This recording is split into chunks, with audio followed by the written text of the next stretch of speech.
ating Panginoong Kristo. And the title of the message po na ating pag-usapan is Jesus Christ, the Message and Meaning of Christmas. No? So, alam po natin, no, para sa ating po mga Pilipino, talagang Pasko na po yata yung pinakamasaya, di ba? Tapos yung pinakamahalagang pagdiriwang po na ginaganap natin yearly.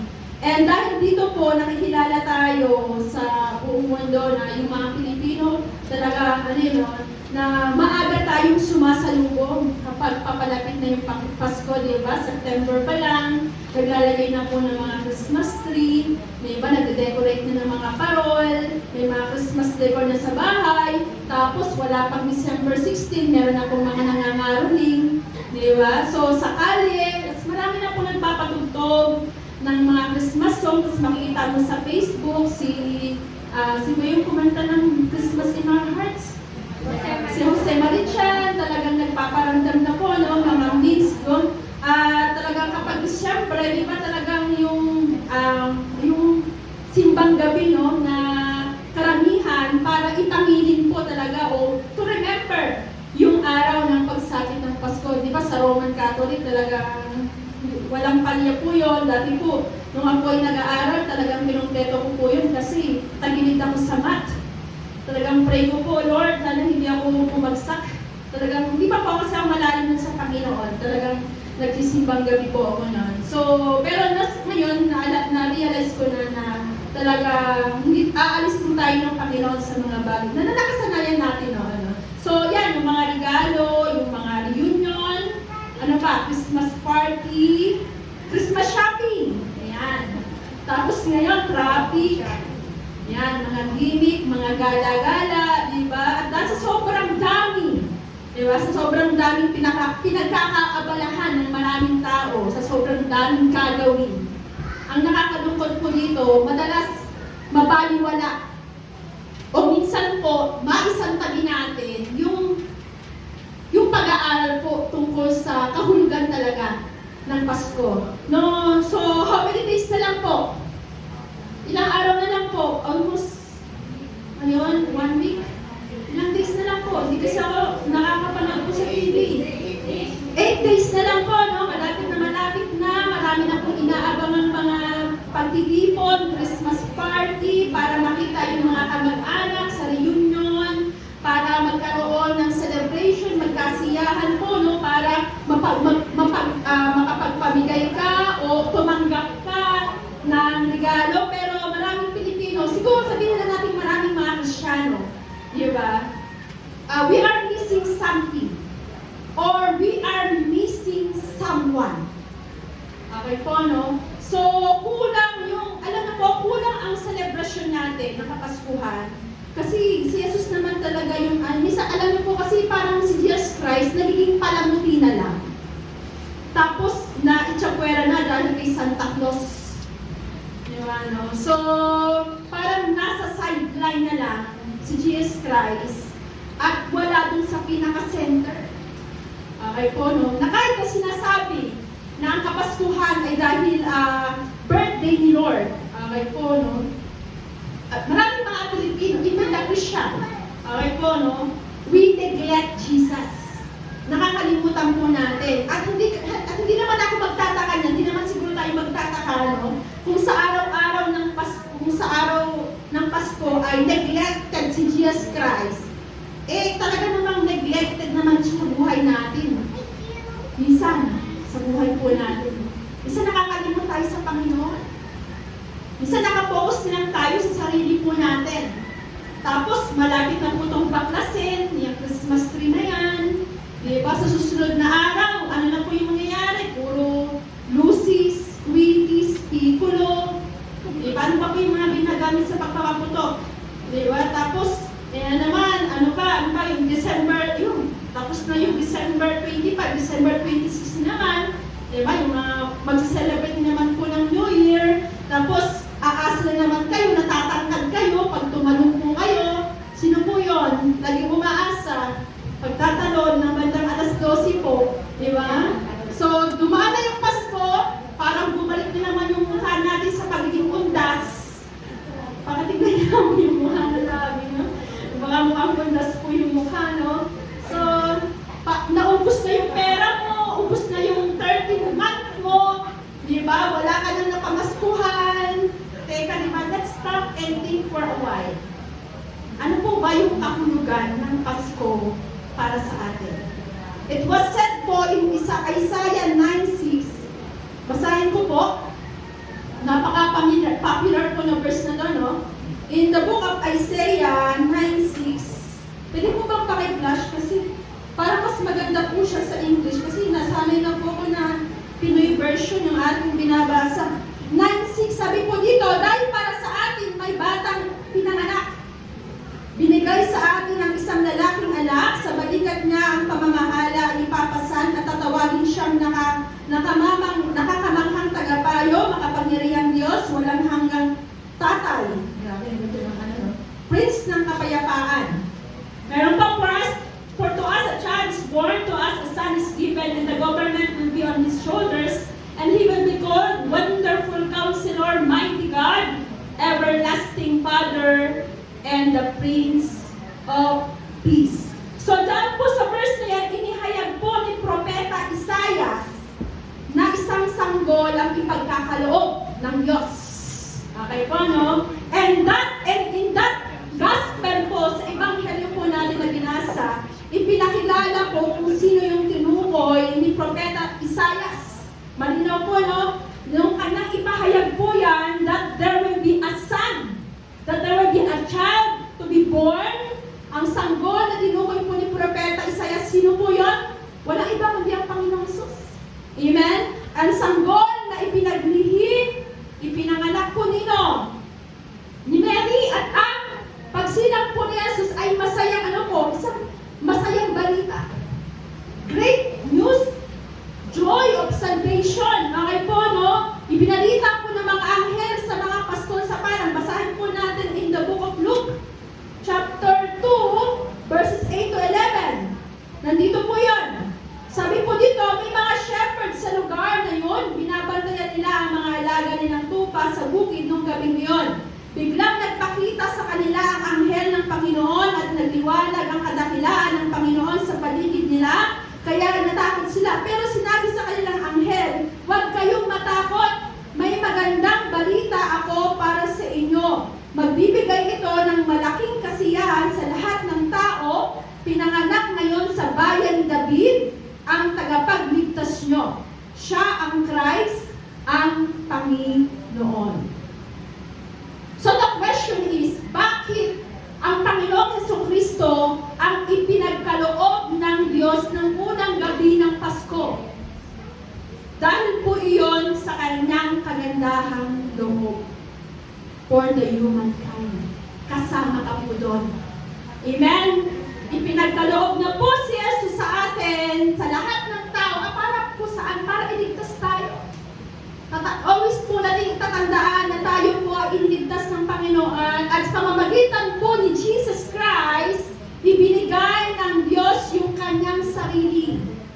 Remember po si Jesus Christ is a 100% God and a 100% man.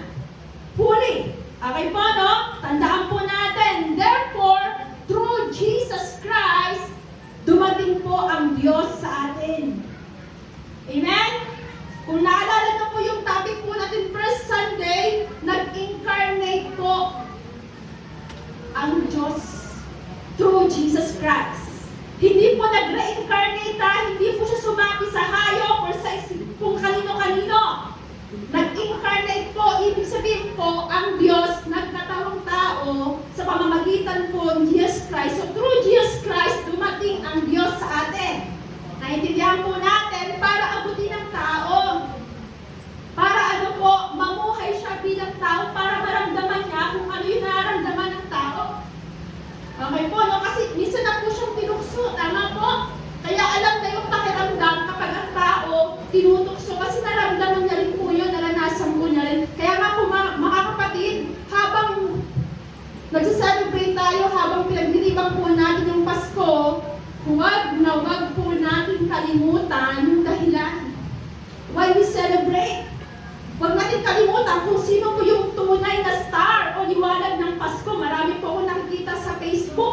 mga shared post.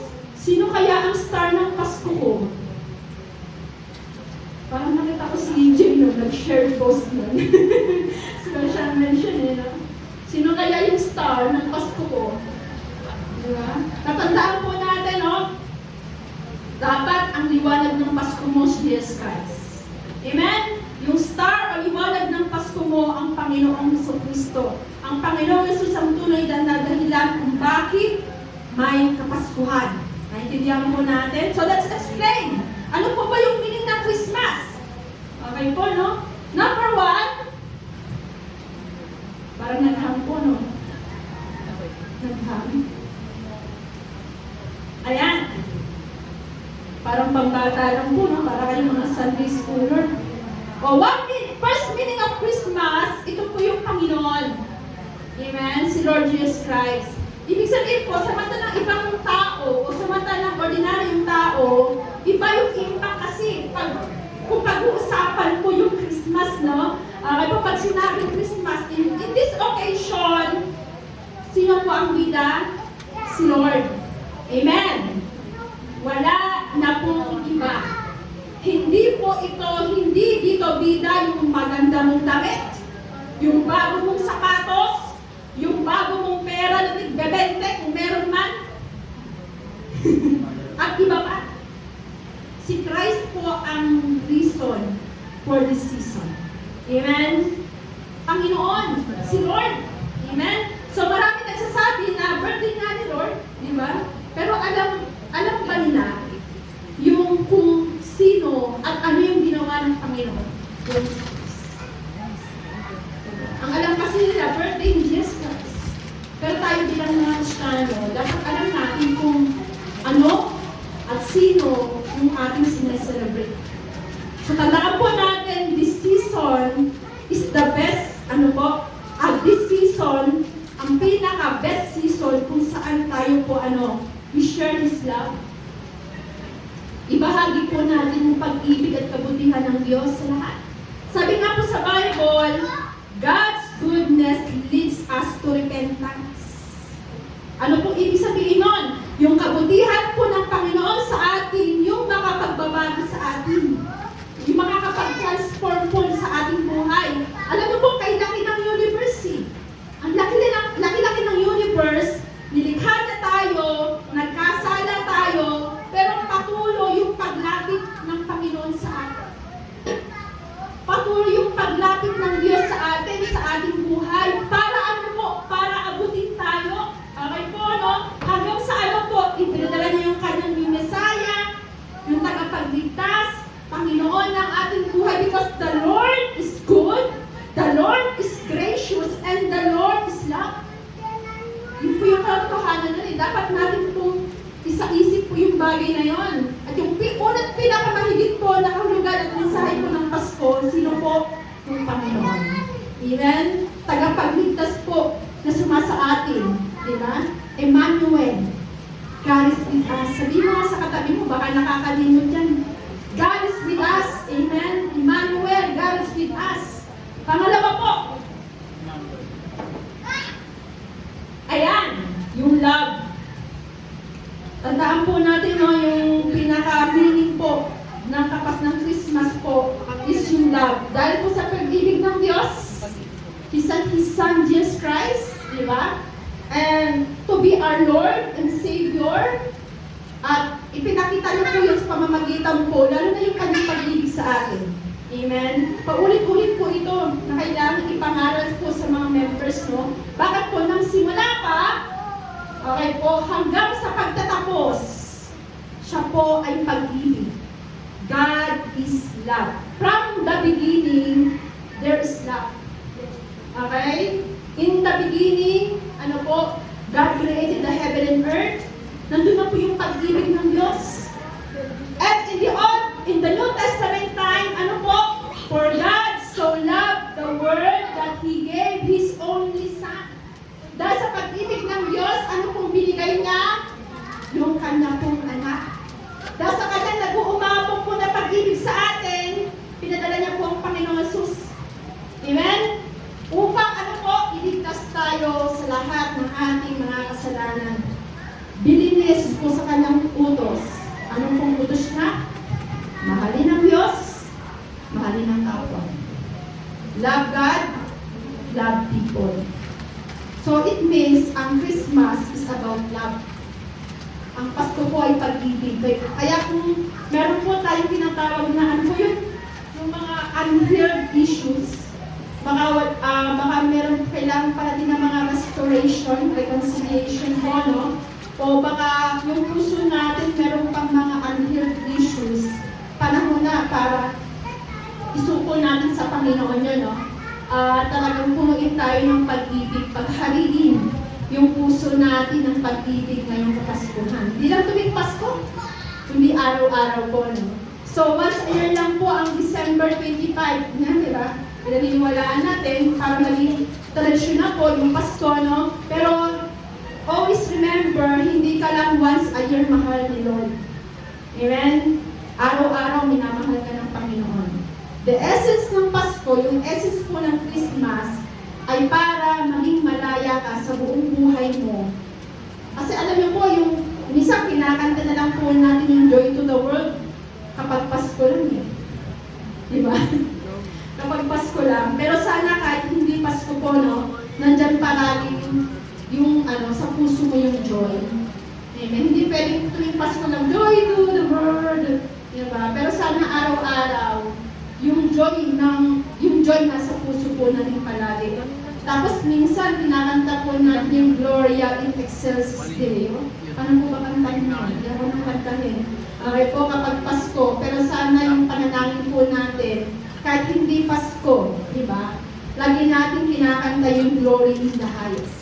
Bakit po? Kasi in verse 20, sabi po dyan, ito pong mga shepherds, bumalik ang mga shepherds na nagpupuri sa Diyos dahil sa mga narinig at nakita nila, gaya nga ng sinabi ng anghel sa kanila. Andakan niyo po na yung mga shepherds, yung mga pastor.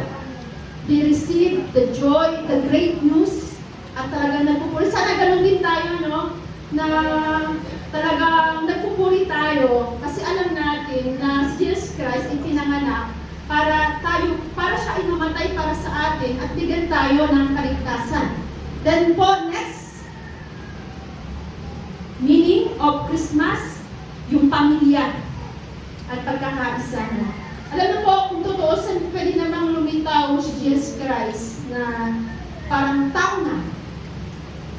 Bakit sanggol? Pwede namang pangpadala ng Diyos, Ama, na si Jesus Christ ay full-grown man. Katulad po ni Haring Melchizedek. Diba? At hindi na ipanganak. Pero bakit po?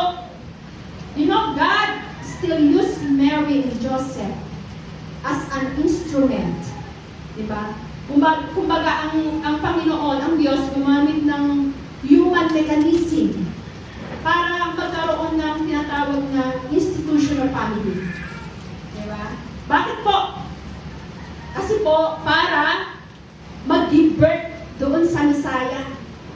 Kumbaga, meron siyang theological studies na o katotohanan, bakit ginamit ng Diyos si Mary, bakit ginamit ng Diyos si Joseph, para fully God and fully man.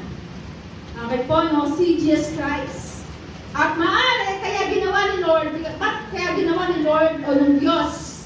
Kasi alam niyo po, para maipakita yung importance ng family. Ano po kayang mangyayari kung hindi po inako ni Joseph yung nangyari po kay Mary? Alam niyo po, in Jewish custom, kapag isang babae po ay nabalitaan na gano'n, maaaring isipin nila merong ibang kalaguyok, ano niyo pong gagawin? Stone to death. Babatuhin po si Mary hanggang siya po ay mamatay. So kung mangyari man po yon, hindi po aakuin ni Joseph yung ganong sitwasyon. Hindi po makisira ang sagot. Naiintindihan po natin.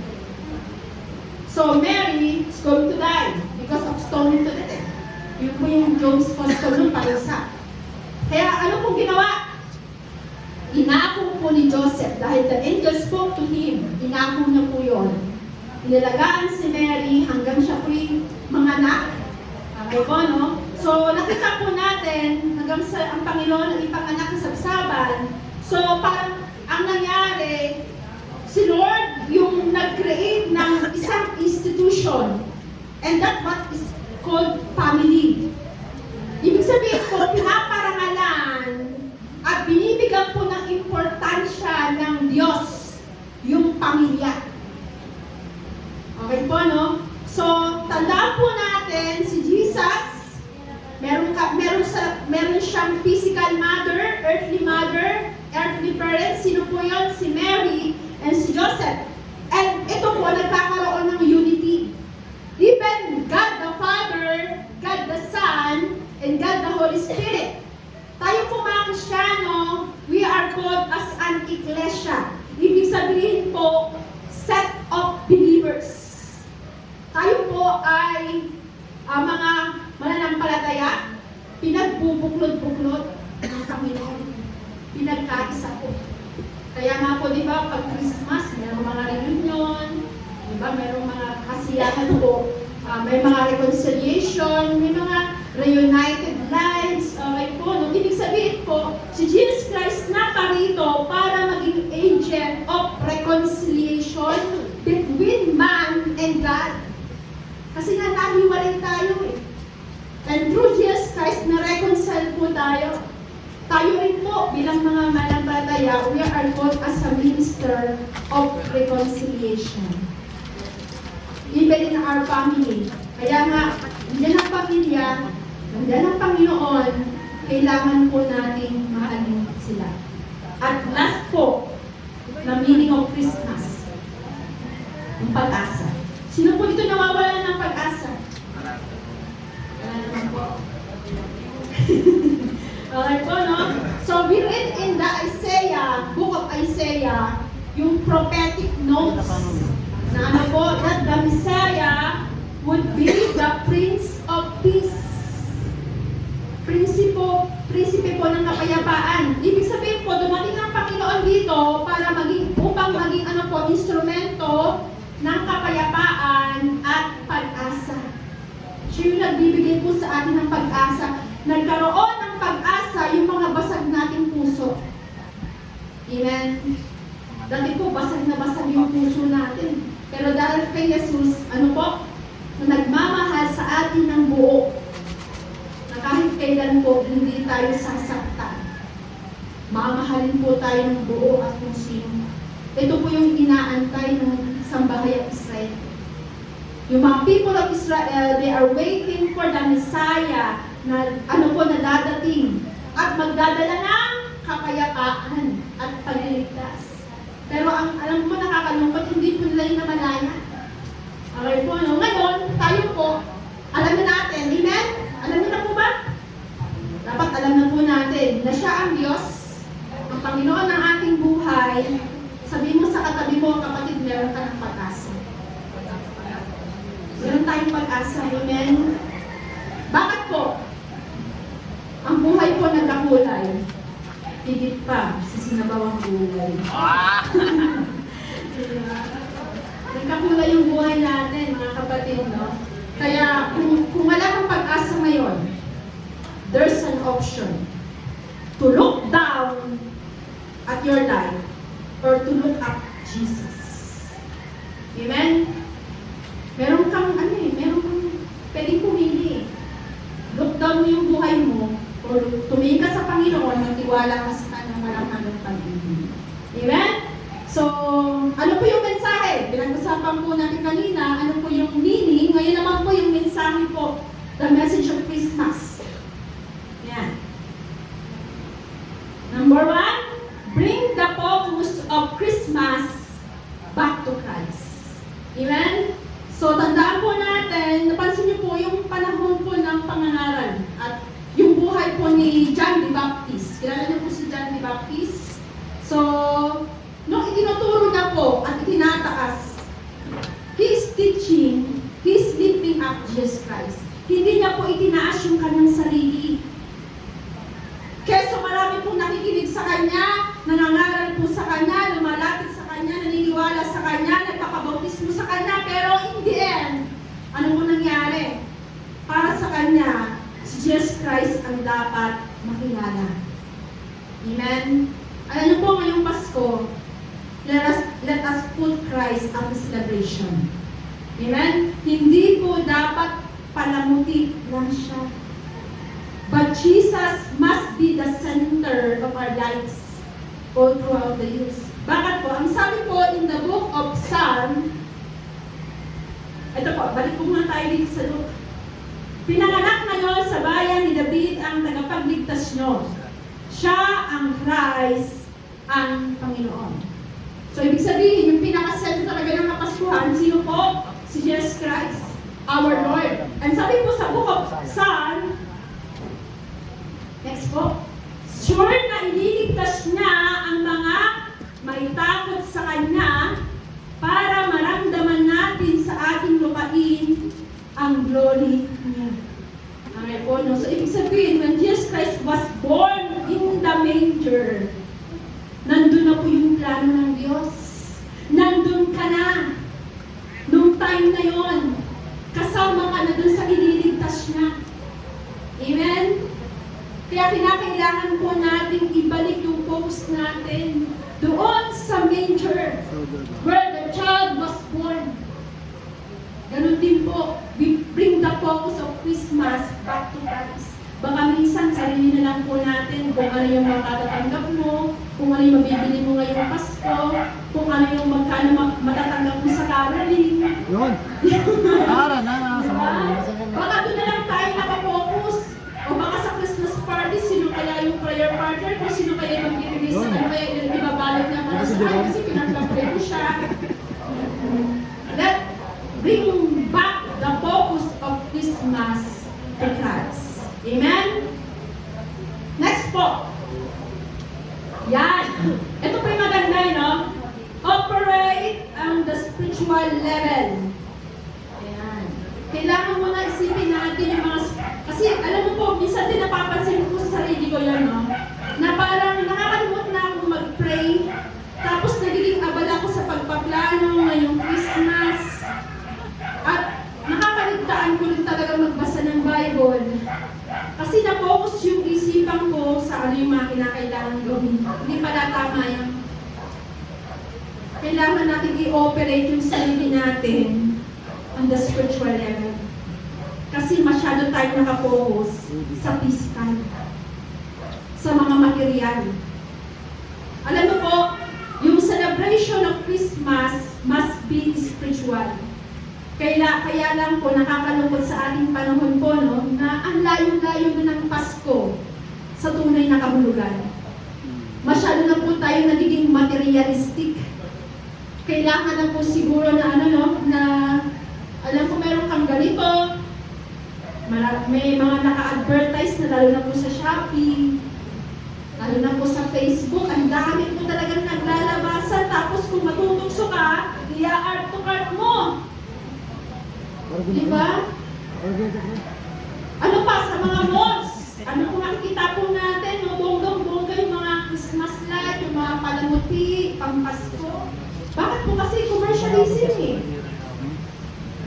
Para mainggan po yung tao kung saan sila pupunta o saan sila bibili. Lalo na ngayon, dahil sa SM Purview, mas maganda na yung view sa terraces eh. Diba? Kasi hindi pa po ako nakapunta. Kaysa po sa SM Purview. Diba? Commercialism. Para maingganyo kung sino yung kung saan pupunta o ano yung pipiliin ng tao o saan sila papasyal. O minsan po, diba? Makikipag-exchange gift tayo, tapos yung nakita mong regalo mo, yung nakuha mo parang mura, nag-react ka. You are at loss. Diba? Paalala po siguro sa mga nagbibigay, no? Na kayo magbigay sa mga mayayaman. Ng mga mamahalin, no? Ibigay nyo pa ng regalo, makakadagdag pa sa kanila yun. Subukan nyo ibigay doon sa mga mahihirap. Talagang ma-appreciate pa nila yun. Ano? Yung mamahalin ibibigay po natin. Samantalang doon sa mga yung talagang inaakala mong meron, bonggang-bongga pa ibibigay mo. Tignan po natin, bakit po? Tama ang ginagawa nyo kung susundin nyo ang batas ng kaharian na nakasulat sa Scripture. Mahalin nyo ang kapwa nyo gaya ng pagmamahal nyo sa sarili nyo. Malinaw naman po yun, Panginoon, love your neighbor as yourself. Pero tandaan po natin, sabi po dyan, next slide po. Wala? Basahin ko na lang po dito, nakalimutan ko po. James 2:8, 2:9. Ayan. 2:9. Sabi po dyan, pero kung tinitingnan nyo ang mga tao, ayon sa itsura nila, nagkakasala kayo at sinasabi sa law na dapat kayong parusahan. Parang ano na yung pagtingin sa tao, ay mayaman to, kailangan pong regalo ko dito. Ay mahirap to, kahit sardinas na lang to sa noodles. Diba? Parang hindi tayo nagiging pantay ng pagtingin sa tao. Pero iba ang Diyos, no? Ang Diyos, pantay-pantay po yan tumingin sa atin. So, always remember na this Christmas, mag-operate tayo spiritual level, no? Don't put yourself, me, myself, and I. Hindi po. Dapat selfless tayo. Kailangan yung ibang tao po. Pangatlo po, yan, malapit na po tayo. Get rid of all the negativity. Ayan. Sa pagsapit po ng Kapaskuhan, di ba, alisin na po natin yung mga negativity. Ang Christmas is supposed to be joyful celebration. Kaya nga yung sabi po ng anghel, no, yung laman ng awit ng pamasko, joy to the world, the Lord is come. Amen. Diba? Yes. Diba? Tapos, pansinin nyo, ang daming nalulungkot ngayon. Diba? Kasi Brad, nag-iisa lang ako eh. Alone. He was the word. Grabe po. Kasi sabi ni Joey sa akin kanina, Pastora, pwede ka pang humabol ng December 25. Good. Bata pa. Alam niyo po, when I was not yet a Christian, dahil marami po mga Christmas song na parang pang love song, napapakinggan ko po, ang Disyembre ko ay malungkot. Diba? Meron pa siya, di ba? Kaya pala nalulungkot kasi pinapakinggan ng ganun song. Sana ngayong Pasko. Eh sabi ng Panginoon, joy to the world, the Lord is come. Better. Diba? Can you see? Diba? Ito yung tamang tugon na dapat na ibigay natin. Kasi sa story pa lang in the Mark and Luke, diba? Isang sanggol ang isinila for us to save. Diba? Siya yung katuparan doon sa lumang tipan. Nagdala sa atin sa bagong tipan. Okay po, nung isinira yung anak ng Diyos, isang bagay na sumurpresa sa mga Hudyo, maging sa hindi, maging sa atin po ngayon. Si Jesus po yung tunay na anak ng Diyos. Jesus is the Son of God, yung tagapagligtas ng sanlibutan, tagapagdala ng kapayapaan po at mabuting balita sa mundo. Tapos sasabihin mo, ang Disyembre ko ay malungkot. Alam mo po, palakpakan po natin ang Panginoon. Palakpakan po natin ang Diyos sa ginawa niya po para sa atin. Amen? Siya lang po yung karapat-dapat nating bigyan ng pagpumuli sapagkat siya lamang po yung gumawa ng lahat ng bagay pong ito. Meron pong magkaibigan, share ko lang po, ewan po, matatawa po kayo sa loob ko. Meron pong magkaibigan, so sila po ay laging nagkakantsawan.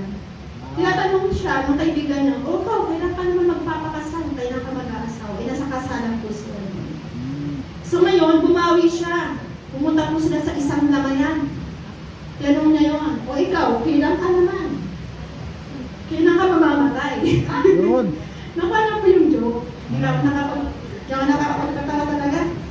Okay po, no? Kaya ito po magkaibigan, alam niya na kung paano siya sagot na muna na.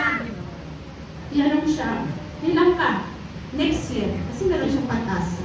Ako po, tatanungin niyo po ba ako kailan ako? Tanungin niyo nga ako.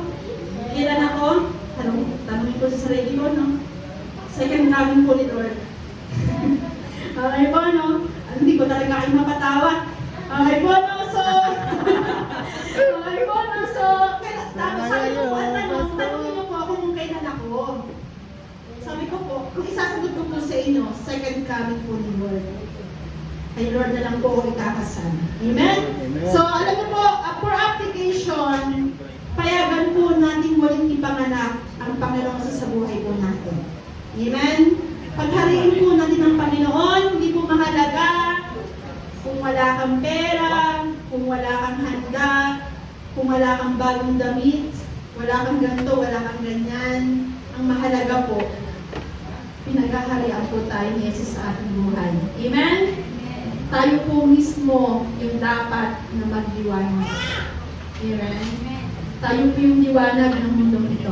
And as we close and go about our Christmas Day, alam niyo po, let us keep in our mind, mga kapatid, no, na hindi ito tungkol sa being a baby born in a manger. Okay po, no? But a miraculous birth na talagang nagbigay sa atin ng significance. When that child was born 2,000 years ago, ibinigay po siya ng Ama para sa akin, para sa iyo, at para sa lahat. Ano pong sabi sa Isaiah? For to us, a child is born, to us,